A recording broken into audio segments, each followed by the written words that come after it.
A gente tem que Mas linguagem corporal não conta como prova. Cuidado com o psicopata. Uma impulsão homicida. Um assassino Este cruel. homem não pode mais desfrutar do convívio com a sociedade. Sexualmente. Tintes de perversidade. Um assassino em série. A maldade faz parte do espírito dele. Mata por instinto, por vontade de matar. Nem todo psicopata é eloquente, mas o Francisco é muito eloquente e ele convence. Quanto menos empatia você tem, mais você consegue manipular o outro, né? É cara de pau, né? E se põe como vítima, se põe como o que ele quiser. Quem mente não olha nos olhos, ele mente e olha nos olhos. Quem mente altera a voz, ele mente sem alterar a voz. Quem mente demonstra nervosismo, ele não fica nervoso. Eu fui para entrevistar um ou outro, porque eu tinha entrevistado o Francisco um dia antes. E ele estava no meio daquela barulheira, no fundo do corredor, onde tinha uma grade. E ele berrava, doutora Hilda, né? Eu falei, meu Deus, o que esse cara tá querendo falar comigo? Aí o agente carcerário falou, a senhora quer que eu dê um jeito nele? Falei, não, chama que ele deve estar querendo falar comigo.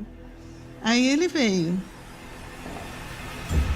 Entrou na sala de entrevista e falou, doutora, tem muito barulho, posso fechar a porta da sala de entrevista? Eu lembro que eu pensei assim, se eu falar para ele que não pode fechar a porta, ele vai achar que eu tô com medo. E aí eu falei, pode. Assim que ele ouviu os passos do agente carcerário saíram do local, ele põe a mão na mesa e me pega pelo pescoço. E se eu matar a senhora agora? Tirei ele do meu pescoço e falei, você não é louco de fazer isso comigo? Aí ele falou, eu não sou mesmo, eu não sou louco, eu sou só psicopata.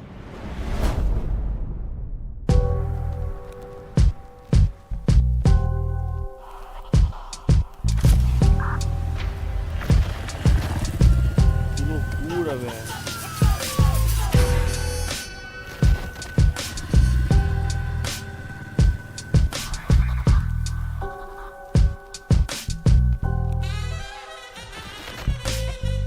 Existe uma ciência, mas ela não é 100% exata, né? E não dá pra usar como prova isso.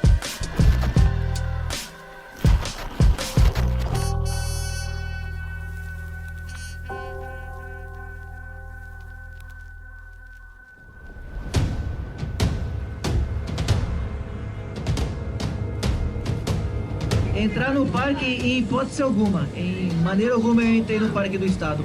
Mas passar perto, sim, eu passei.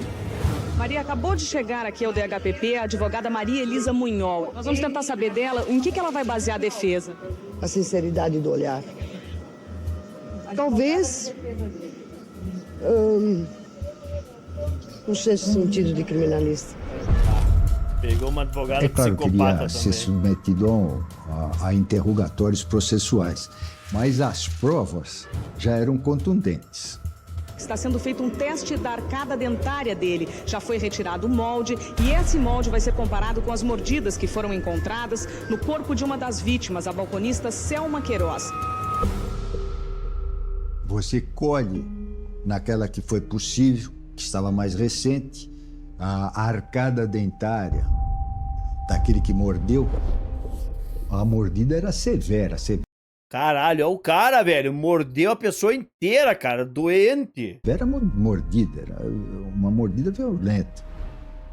Francisco, o Chico Estrela, colaborou, porque ele falou que no Rio Grande do Sul ele tinha apanhado, tinha perdido um dente. Então ele acreditou que a gente estava fazendo a documentação toda em função dessa suposta perda de dente dele. E quando terminou, então tá liberado, o doutor Hermindo pegou a foto da mordida da Selma e levou para ele. Olha aqui o que você fez. E foi o primeiro instante em que ele deu aquele break. Puta, o que eu fiz? Eu mordi, deixei uma prova. As provas são suficientes em relação Otário, à Selma. otário. As provas são incriminadoras em relação às outras vítimas. Eu acho que ele pensou, não tinha mais saída, não tinha mais não tinha por onde mais a não ser contar o que realmente tinha acontecido.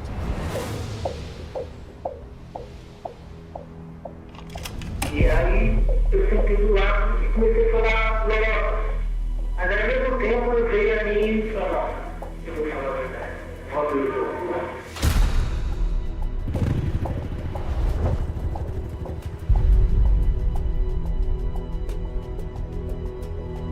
Eu tenho que omitir algumas coisas pela fonte, tá? Mas chegou o Chico, a gente sabia que ele estava aqui no DHPP, lá embaixo, depois das escadarias, tem algumas celas. Uma pessoa me falou, olha, como você está fazendo essa cobertura longa, de forma tão bacana e tal, eu quero te falar que ele está preso, que ele vai confessar os crimes, que ele é o serial killer. E agora você dá seus pulos. E eu, sabendo que ele estava aqui, tinha que dar um jeito, né? E o Chico falou. A primeira palavra que eu falei, você nem matou o Teodoro Frank, né? Eu matei. Por mais que ele acreditasse que o Chico era o assassino, que a filha dele estava morta, como pai, você sempre tem aquela pequena esperança, né?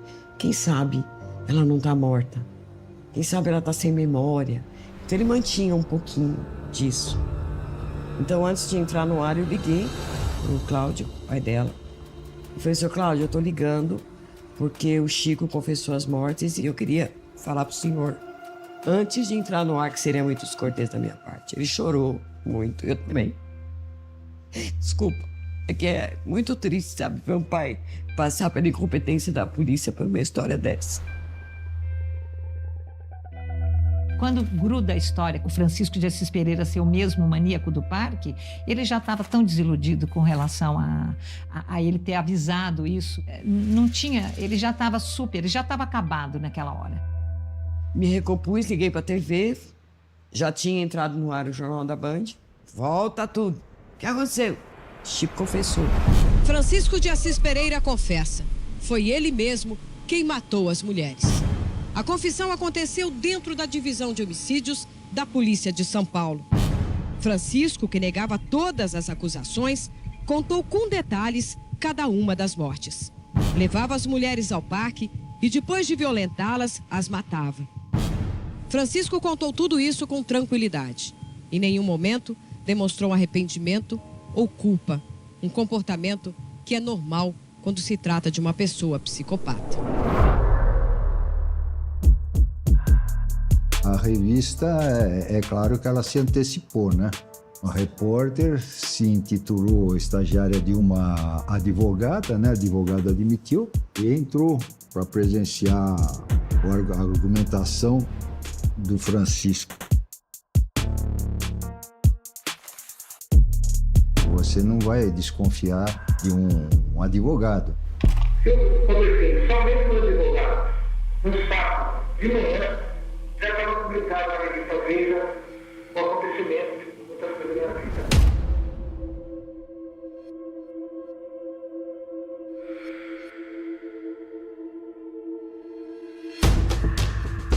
Aí a diligência foi feita lá no Parque do Estado, que ele falou que ia indicar onde estavam os restos mortais da Isadora.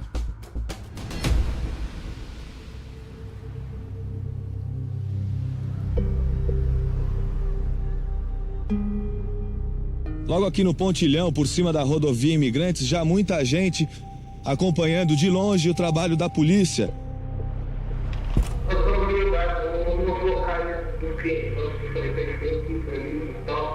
Eu me recordo que a gente foi num sábado de manhã, logo cedo. Lá no local, antes de entrar na mata, a gente contatou um mateiro, que a gente não ia confiar em entrar só com ele. Tinha que ter mais alguém para indicar tudo. Bom, continua assim, aqui vai que ele pela mata trilha, todos vocês. No Parque do Estado. E alguns oficiais, algumas pessoas da imprensa acompanham essa nossa visita. Até chegar na clareira lá onde estava, né, os restos mortais da Isadora.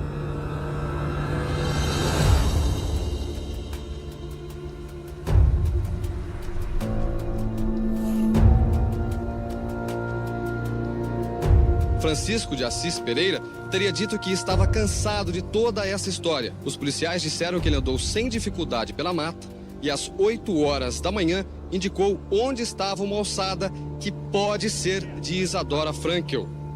Foi, assim, um momento que marcou bastante, né? Que eu não esqueço.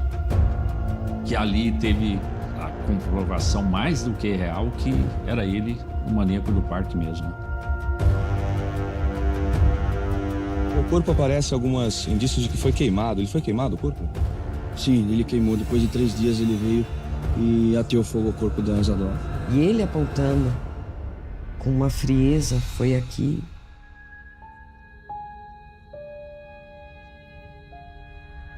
E ele estava indo para um programa de televisão para contar a história da Isadora, a história dele, do desaparecimento da Isadora e de tudo que ele tinha feito para descobrir onde a Isadora estava. E nesse momento a televisão estava acompanhando o Francisco levando os policiais para a ossada da Isadora no parque. E ele foi vendo isso no monitor, filmando o Francisco até achar a ossada dela. Ele ficou amargurado. Ele perdeu muito da vontade de viver.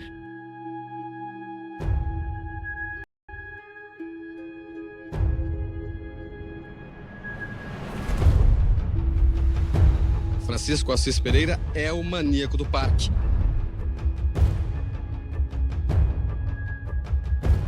É certo que ele sempre procurava amenizar.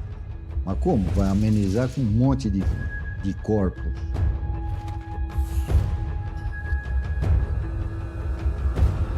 Quantas famílias atrás de cada caso?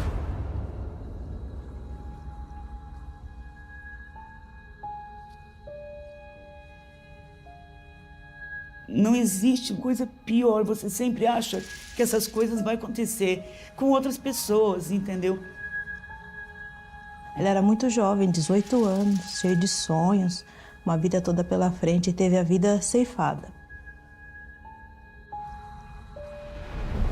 A cada dia, a polícia ouve Francisco sobre um assassinato, quando ele conta os detalhes da bárbara história. O promotor Edilson Bonfim acompanhou o depoimento. Ele nunca entrou em surto em público, nunca mordeu o chefe. Eu era jovem, mas jovem com experiência, eu era profissional. Eu estava pronto à altura daquele momento para aquele caso. Esse moço tinha um local de encomenda e o momento ele escolhia para entrar em surto. Francisco declarou à polícia durante esta madrugada que matou 9 mulheres no Parque do Estado. Interessantemente, ele só confessa aquilo que o Estado já descobriu. Depois de ter descoberto, ele faz o papel do bom mocinho e diz, não, fui eu mesmo, eu vou confessar. Confessar depois de ter sido identificado? Eu quero ver ele confessar aquilo que nós não sabíamos.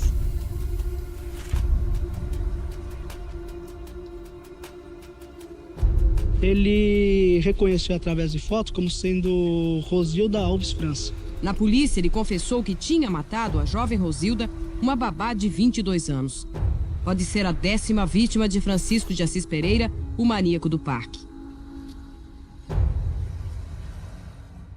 Hábil manipulador de informações, ele vai percebendo o que a polícia vai descobrindo, ele vai vendo aquilo que o juiz, o promotor sabe depois, e para aparentar sinceridade ele diz, isto eu fiz. Os pais de Francisco Assis Pereira tentaram visitar o filho no sábado à tarde durante o depoimento oficial, mas foram barrados. Coisas dele eu sabia tudo, né? Que ele me contava o que acontecia. Mas nunca me contou isso. Peço a Deus pro Brasil, toda a população do Brasil, que me perdoe.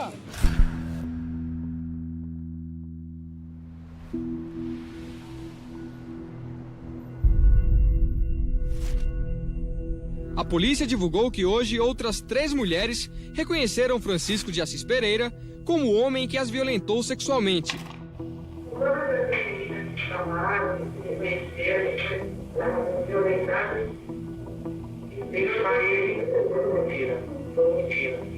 Quem apareceu ou quem quer ainda se produzir da oportunidade de se aparecer. Uma revista, ou por pelo fato de estar escondida, esperando a oportunidade para se aparecer e também a condenação. Quando Quando ele confessou os crimes, os repórteres perguntavam para ele das sobreviventes, que ele falava que ele nem conhecia, eu fui procurada pela própria mídia para dizer que eu tinha incriminado a pessoa errada. E eu falava assim, não, gente, peraí, quem viveu tudo que viveu fui eu. Eu conheci a pessoa de perto, eu estava perto, era eu que estava lá. Eu sei quem fez isso. Porque é uma coisa que você nunca mais vai esquecer. Meu Deus, cara. É uma coisa que você vai ficar marcada pro resto da sua vida. Então, com certeza todo mundo ficou duvidando. E duvidam até hoje. E a mídia comprou a história dele, entendeu? Comprou a história dele e a nossa, assim, somos mentirosas, não procede o que elas falam. Ele é uma pessoa forte, ele teria, com certeza, conseguido matar elas, não acredito. Eu lembro que o que mais me chamou a atenção na época, quando eu percebi que tinha mais mulheres, que umas estavam mortas e outras vivas. Eu pensei, não podia ser minha prima que tivesse sobrevivido a isso? Por que ela não conseguiu?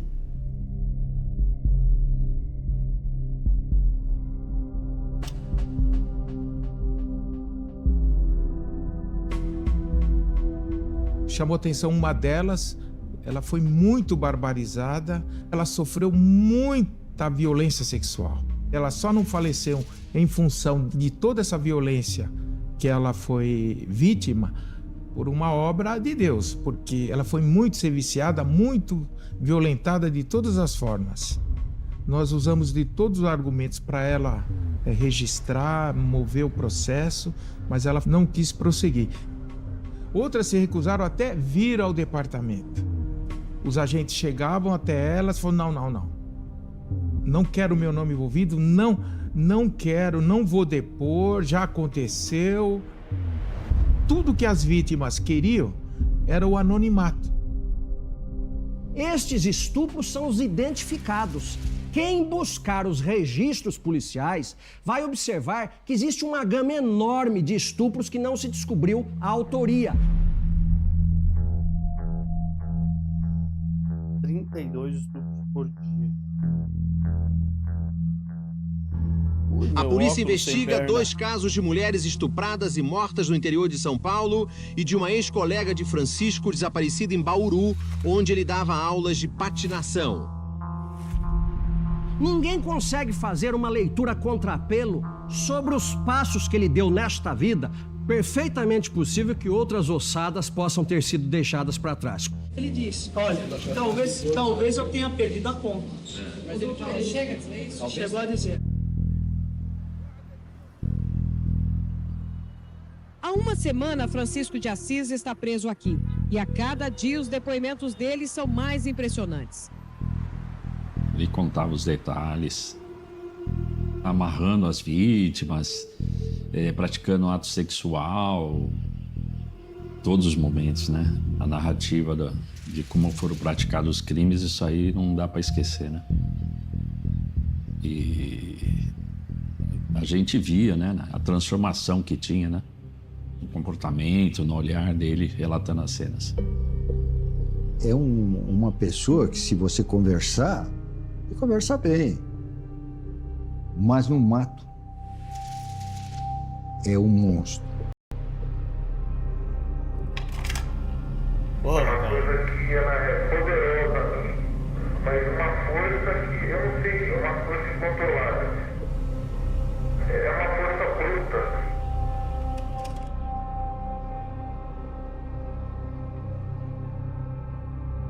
A polícia começou a preparar um perfil de Francisco de Assis. Um confuso diário, onde o motoboy escreveu que queria conhecer uma garota de 12 ou 13 anos para no futuro se casar com ela, e o depoimento de uma ex-noiva dele, ajudam a traçar este perfil. Descobriu que ele tinha tido uma decepção amorosa com uma namorada com o mesmo tipo físico das vítimas. É sempre aquela história, né? Que teve problema com uma mulher, que foi desprezado, sempre essas histórias, né? Mas eu acho que é um instinto da maldade mesmo, né?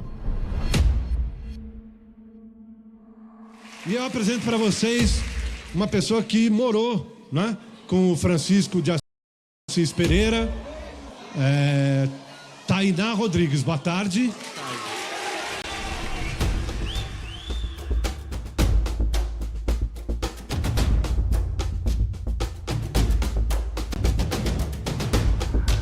Como é que vocês se conheceram?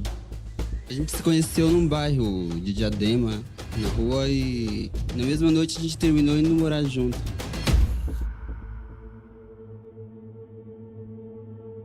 Ele nunca demonstrou? Não, ele era muito violento. Muito violento? Muito violento. Batia em você? A gente brigava. Um relacionamento que tinha terminado por causa de brigas e ciúmes. No depoimento, a polícia destacou uma frase. Em verdade, a última briga que teve com o Francisco, o Francisco proferiu que ele seria famoso, nem que fosse nas páginas policiais.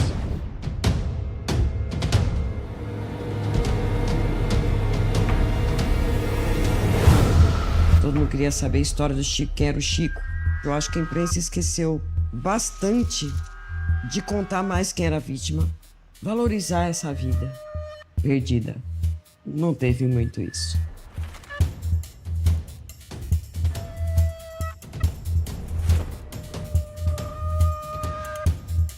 Eu tendo em mente que existem vítimas, que esse cara fez vítimas, eu teria o mínimo de respeito pelas que partiram, pelas que sobreviveram e não deixaria sair. Aquilo era aceito, aquilo era feito por um jornal importante, pertencia a um grupo importante, né?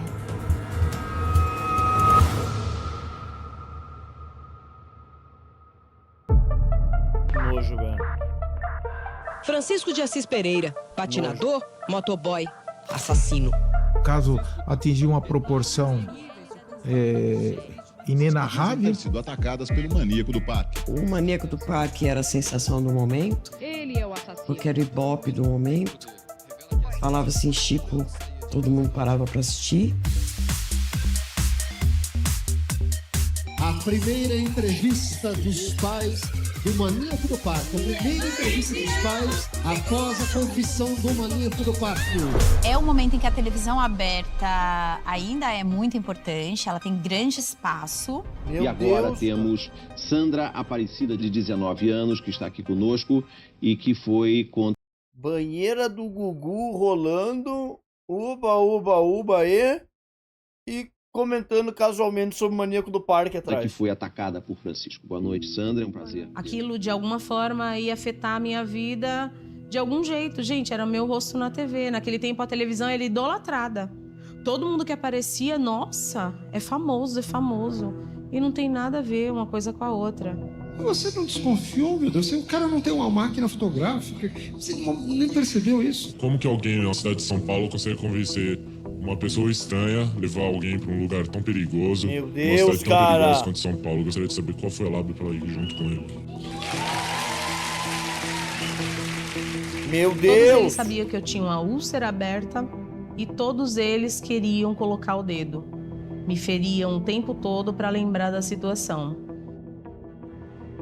Realmente, ele me ofereceu uma quantia no valor de R$700. Uma mãe que tem medo que o filho passe necessidade, ela topa. Ninguém dizia, e na minha condição, se eu não tivesse o emprego que tenho, se fosse uma vítima social, se estivesse desempregada, suscetível a cair na conversa de um delinquente como aquele, os outros contam a realidade como ela é. Este não, ele falseia, ele romantiza. Ele arruma desculpas. É um jeito mais fácil da gente cortar caminho, que a gente já tá atrasado. Olha, vamos cortar caminho por aqui, que a equipe tá logo ali embaixo.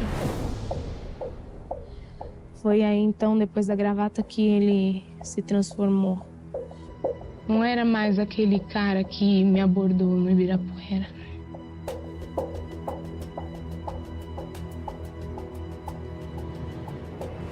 Trabalhava de operadora de caixa e aí eu comecei a ser assediada.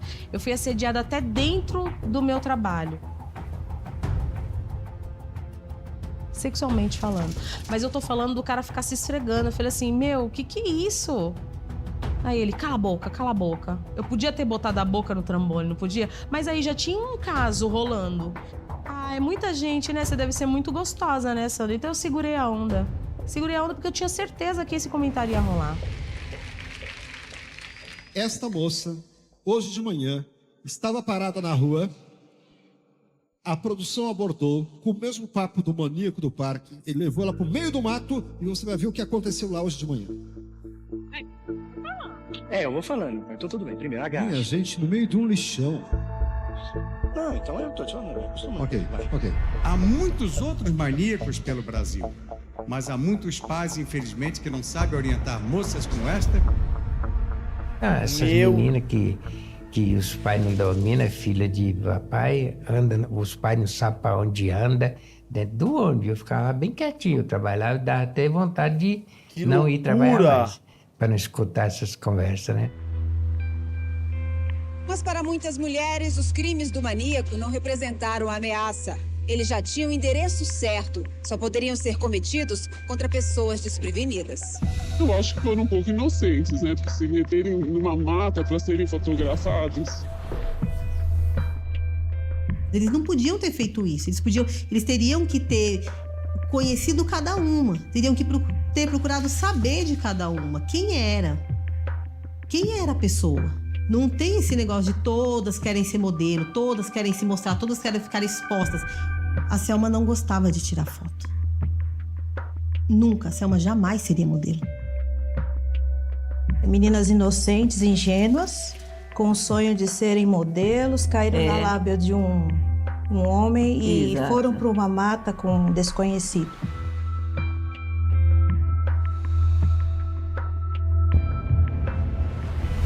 Ele era porco, Chico era sujo, né? Ele tomava banho com água sem sabão. Falava que as mulheres gostavam de homem do cheiro natural. E para nós ele era fedendo. Falava, Chico, você tá fedendo. Eu conheci uma moça durante uma entrevista, nós conversando, ela falou para mim que ela escapou dele. Ela falou para mim que ele era nojento, que ele fedia, que ele era sujo, que o pênis dele fedia, que ele jamais teria uma mulher se não fosse a força. Ele levou na marra boa parte daquelas meninas. Era de noite, como que eu ia tirar foto de modelo dentro... Eles estão esquecendo o fato da arma, né? Um detalhe. Uma mata. Não procede isso. É uma história que ainda mexe comigo, né? Então não pude contar pra ninguém, não pude falar pra ninguém, não pude... Uma que na época, né, fomos muito vistas de uma forma errada, né? Se eu contasse direito pra minha mãe o que tinha acontecido, ela tinha me dado uma surra porque eu fui, porque eu caí, né? Porque eu acreditei. Então eu prefiro continuar em sigilo. Eu vim numa família assim bem tradicional, bem religiosa. Uma mãe muito rígida. Eu não tinha TV em casa. A mãe não deixava. Então eu assistia na vizinha. Eu passava o dia, o final de semana inteiro na vizinha assistindo TV. Como eu não tinha, aquilo pra mim era o máximo. Entre as meninas, né, do auditório, deve ter muitas que querem ser modelo. Bom, pra quem tá afim de ser modelo, tem dois jeitos. O primeiro é vir numa agência, bater na porta e ver o que acontece. O outro é, de repente, um dia você tá andando na rua, bonita, maquiagem legal, cabelo bacana, e, de repente, alguém se aproxima de você e fala: Você quer ser modelo?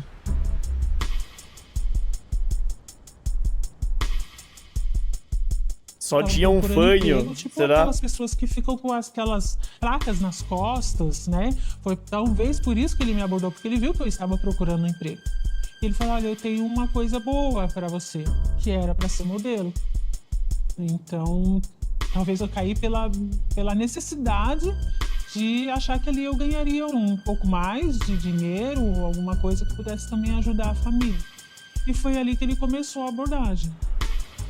Que ia ter várias meninas, né, filmando, que era para eu, né, encontrar com ele no outro dia. Ele pediu o que eu tinha que levar. É engraçado que hoje, né, se eu vou ver uma agência, eu vou ver alguma coisa, um emprego, o que você vai fazer? Você vai no Google. Naquela época, não. Eu não tinha nem computador em casa. Não sabia nem o que era direito, o que era aquilo. Ele tinha muita informação. Por isso que isso assim, ó, não me fez desconfiar de alguma coisa. Ele falava, ó, você vai tirar foto assim, assim, né? Ah, esse teu cabelo, nossa, é bem exatamente o que eu preciso. Então ele sabia exatamente onde abordar, o que ele abordar e o que ele te fascinava. Você fala, ó, ele tem conhecimento disso. Ela disse que foi abordada por ele e disse que não poderia acompanhá-la naquele dia e marcou com ele no outro dia, né? E o encontro dele foi quando ela foi levada para o Parque do Estado.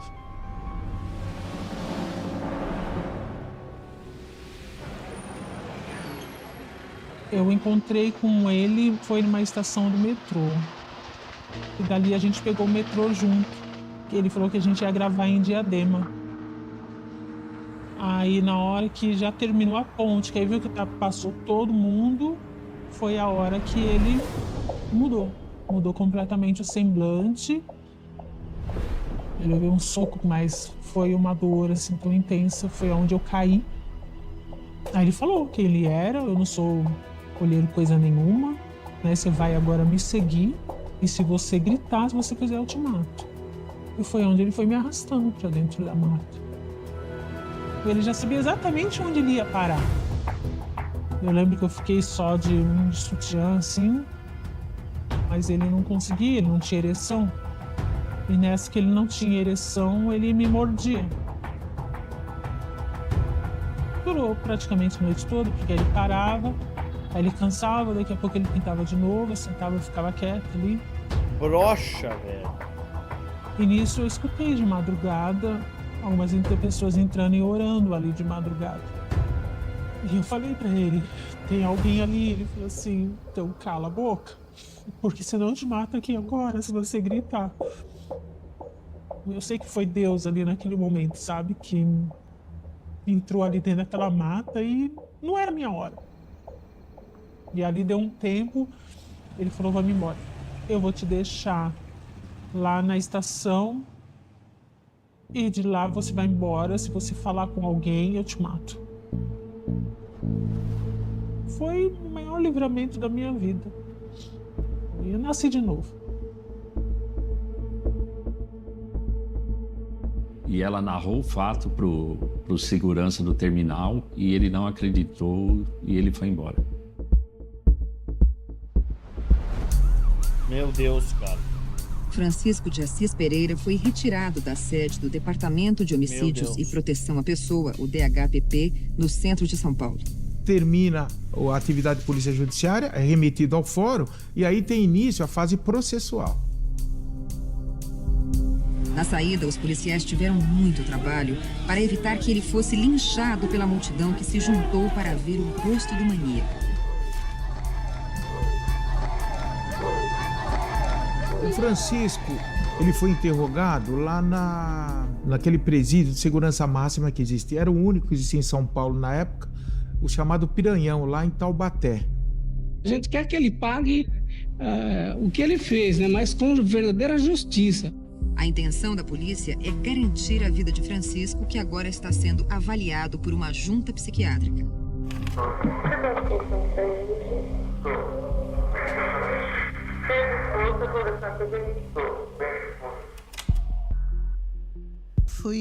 Foram alguns colegas, nós fomos indicados pelo juiz para sermos peritos do caso. O caso do Francisco estava muito em evidência, mas assim, me interessou mesmo porque ele tinha matado muitas mulheres. Então eu queria saber, né, como é que era a dinâmica dele. Demorava assim, meses, dias. Não era uma coisa assim, consecutiva, uma atrás da outra. Quando aquilo acontecia, eu sentia aquele arrependimento e ao mesmo tempo era um arrependimento falso, porque se houvesse mesmo arrependimento, eu não teria voltado a fazer 2, 3, 4, 5, 6, 7 vezes.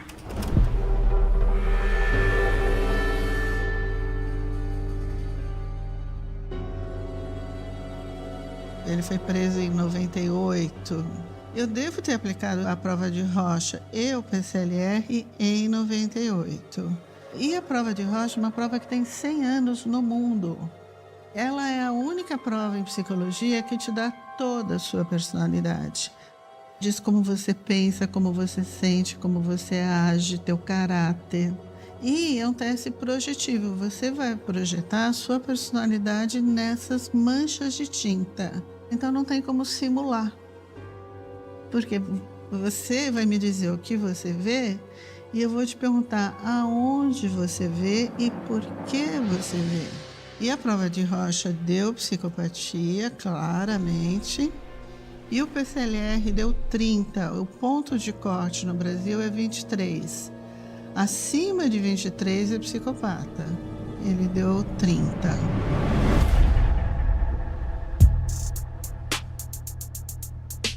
O Hospital das Clínicas em São Paulo possui um centro de estudos sobre a emoção dos homicidas. Seriado do Para o Maníaco do psicólogo Parque. Antônio de Pádua Serafim, deve-se levar em conta todos os aspectos de quem pratica o crime. A gente tem imunidade para uma série de coisas, né? Inventaram uma série de vacinas. Mas para as alterações psíquicas nós não temos imunidade. Eu avaliei uma série de pessoas, inclusive o Francisco. Então, ele entra no que a gente chama de transtornos da personalidade. Violação de regras, insensibilidade, ausência de remorso. São muito individualistas, egocêntricos, ou seja, tudo voltado para si, e tende a sempre justificar o seu comportamento responsabilizando o outro. Então, o outro provocou, o outro fez isso, né? Ele falava dos crimes dele com orgulho, com um brilho nos olhos, com excitação. Eu fazia isso, eu fazia aquilo, eu fazia não sei o quê. Eles não perdem o juízo de realidade. Eles não perdem a crítica. Eles sabem o que estão fazendo. Eles não controlam esses impulsos. Aliás, esses impulsos vão crescendo. Aquilo que eu fiz naquele dia, eu saía, mesmo que batesse aquele arrependimento, aquele nervosismo de mim mesmo, de ter feito cometido tal ato, e lembrar atrás, nossa, foi 2, foi 3, nossa, já cheguei a 8, nossa, já cheguei a 9. Aonde que eu vou parar? Eu vou acabar com o cara, vou terminar com todo mundo. Todas as mulheres vão terminar. Quando eu converso com você, eu converso sempre com o Francisco, é isso que eu estou te perguntando. A cobertura do Maníaco do Parque, eu acho que ela conta um pouco da cobertura policial sensacionalista. Como é matar por amor?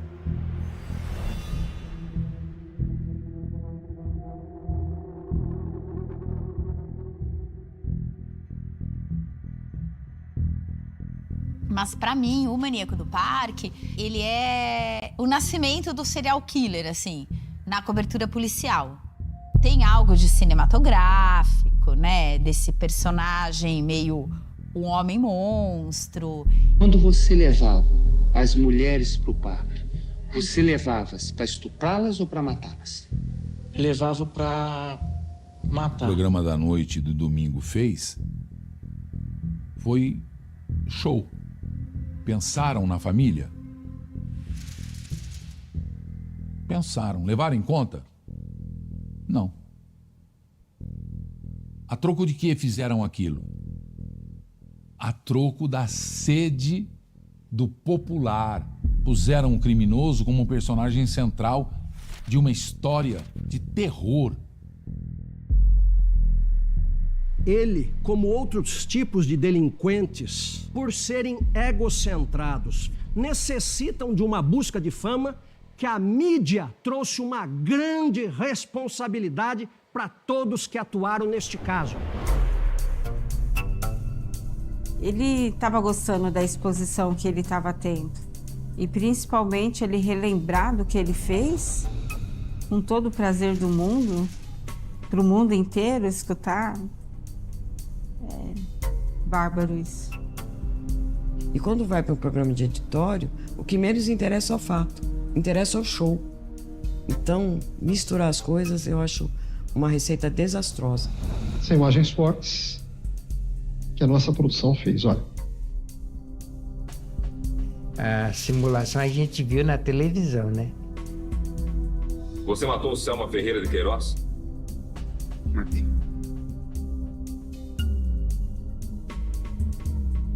Absurda do que estava fazendo, né? E você não poder falar nada, né? Você é tão bonita, sensual. Tá vendo? Você sorrindo fica muito mais bonita. Obrigada. Meu Deus do céu. Sabia que teve um casting pra interpretar o Maníaco do Parque. A forma que caracterizaram a Selma como uma idiota, babaca, uma bobona. Vamos sentar um pouquinho pra gente conversar? Vamos, vai. Tá bom. Olhando cada detalhe, cada coisa que foi falada, eu falei, meu Deus. Até entendi por que muitas notícias saíram erradas. A partir daquilo ali também. Simularam como uma verdade, uma grande mentira. Eu levei ela pra casa. E ela não desconfiou de nada? Não. Ali ela já estava confiando em mim.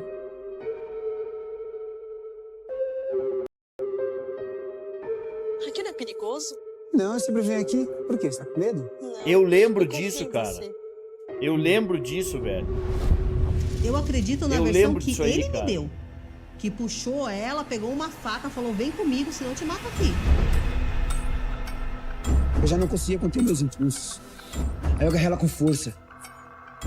O programa todo, simulando estupro, simulando violência, num domingo de tarde, não é isso?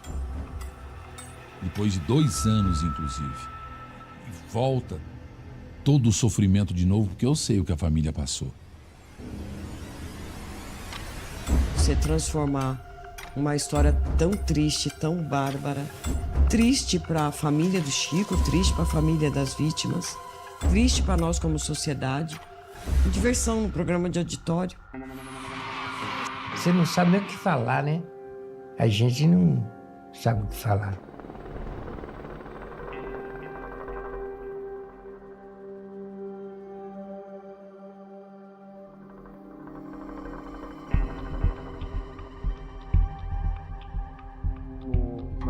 No espelho.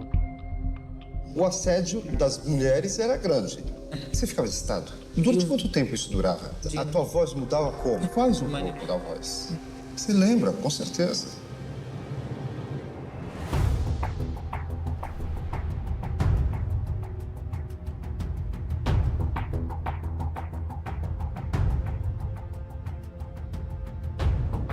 Ele queria ter uma certeza que o cara estava preso. Que eu não acreditava mais em ninguém, mais nada, né? Francisco, essa pessoa foi o pai da Selma. Me recordo que, assim, psicologicamente ele não ficou bem, não. Porque foi algo muito pesado. Ele tá de frente com o homem que matou a filha dele. Prazer, seu Antônio. Meu Deus do céu! Prazer, seu Antônio! Porque eu queria ver se o cara tava ali, mas não assim, pôr de frente com o cara e segurar ali. Ficar ali 15 minutos. Eu acho que foi uns 15 ou mais dali. Sua filha, ela foi vítima. Ela foi vítima, não de Francisco de Assis Pereira, mas ela foi vítima de um demônio, de uma força maligna que me usou. Eu gostaria de fazer uma oração. Ele levantou e falou, eu posso orar na cabeça dele? Tudo bem? O senhor que disse. Meu Deus do céu, não! Você aceita a oração? Se o senhor aceitasse, não, obrigado. Eu falei, não, na minha cabeça não vai orar, não. Eu já tava ali olhando pro cara, pra mim tava vendo um monte de lixo na minha frente, né? E eu vou permitir que o cara pôr a mão na minha cabeça? Se o senhor quiser, o senhor pode deixar só. Meu Deus, aquilo me machucou muito. Deus abençoe, seu Antônio. Deus abençoe. Nossa, cara. Dá pra ver a risada e a segurada de risada desse maldito. Louco ou criminoso? Ele é uma pessoa que detém um transtorno muito sério e muito grave. Ele não tem remorso. Puxa o sorriso e daí disfarça. Necessita do tratamento médico e jurídico. A configuração psicológica da natureza psicopatológica ainda, do quadro dele e de outros não muda. Trocado em miúdos, não tem cura. Um serial killer, ele sempre vai ser um serial killer. Não existe prisão ou tratamento que faça ele mudar o seu comportamento. Ele tem uma anormalidade, ele tem uma deficiência de caráter. Faz o que quer, ele faz por maldade mesmo, ele é um criminoso. Pela legislação brasileira, o maníaco do parque não deve permanecer por mais de 30 anos na prisão. Chegou aos 30 anos, tem que ser posto em liberdade. Por quê? Quem garante que ele não vai voltar a cometer os mesmos crimes? Ele vai, tá? Alguém pode garantir Ele vai. que ele não vai vir atrás de quem sobreviveu? Francisco de Assis Pereira, ele é mau e doente. E essa combinação é muito perigosa. Porque ele vai sair da cadeia e vai matar de novo.